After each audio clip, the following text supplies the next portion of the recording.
भोपाल का गुनहगार कानून के शिकंजे से अभी दूर है, इसलिए तो पीड़ितों की जंग जारी है। इंसाफ के मंदिर में फिर गुहार लगाई गई है और इल्जाम अर्जुन सिंह और उनके बेटे पर है। तत्कालीन मुख्यमंत्री अर्जुन सिंह और उनके लड़के राहुल सिंह, इन लोगों ने इस अभियुक्त को एंडरसन को भगाने में महत्वपूर्ण भूमिका अदा की। इल्जाम ये भी कि अर्जुन सिंह की ट्रस्ट में उसी वक्त एंडरसन ने चंदा भी जमा कराया। भोपाल की अदालत में एक और याचिका उस वक्त के एसपी स्वराजपुरी और कलेक्टर मोती सिंह के भी खिलाफ है, जिन पर एंडरसन का पासपोर्ट जब्त नहीं करने का आरोप है। जाहिर बात है, जब उसको गिरफ्तार किया गया था उसके पास उस वक्त भी पासपोर्ट था।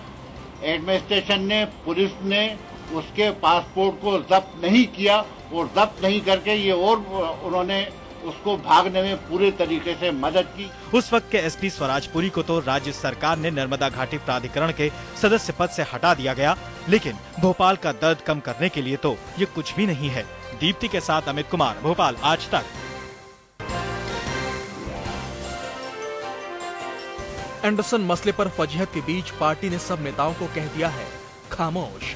पार्टी में एंडरसन पर दिग्विजय और सत्यव्रत चतुर्वेदी समेत इतने नेता बोले कि ये मसला पार्टी को भारी पड़ने लगा, और जब राजीव गांधी तक का नाम उछलने लगा तो पार्टी को मजबूरन नसीहत देनी पड़ी। दरअसल एंडरसन मसले पर पार्टी में इतने नेता बोले कि लगा कि पार्टी का स्वर कहीं दब गया है, तो तमाम बातें एक दूसरे के खिलाफ लगने लगी। इसलिए पार्टी ने संदेश दिया है कि बोले वही जिसका काम है।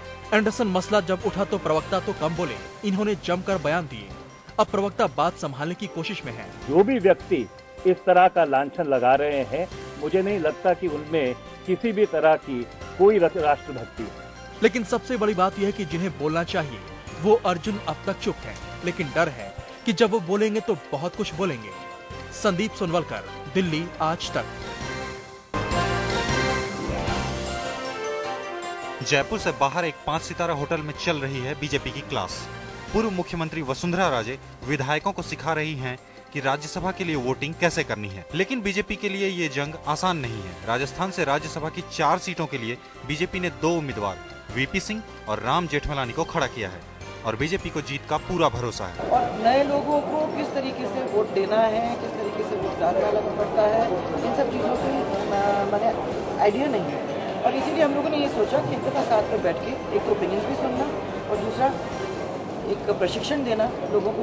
वैसे वाजपेयी के खिलाफ चुनाव लड़ना और अफजल गुरु पर जेठमलानी के बयान उनके लिए पहले दिन से ही मुश्किलें खड़ी कर रहे हैं। हालांकि खुद जेठमलानी इन सब से बेफिक्र हैं। I'm quite happy to be called the second number because number 2 is my lucky number. वैसे बीजेपी के 3 विधायक इस क्लास में नहीं पहुंचे हैं और पार्टी की परेशानी बढ़ाने के लिए इतना ही काफी है। देव अंकुर वधावन, जयपुर आज तक।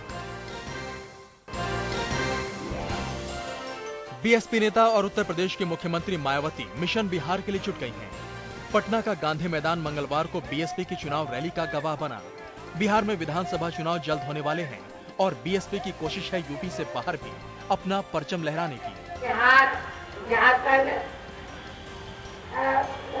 आपके बंगाल, उड़ीसा, इन 4 राज्यों में जब भी विधानसभा के आम चुनाव होंगे तो हमारी पार्टी सभी विधानसभा की सीटों पर पूरी तैयारी के साथ अकेले अपने बलबूते पर चुनाव लड़ेगी। इस मौके पर मायावती ने कांग्रेस और बीजेपी दोनों को गरीब विरोधी करार दिया। महंगाई और गरीबी का ठीकरा भी माया ने इन्हीं दोनों पार्टियों के सिर फोड़ा।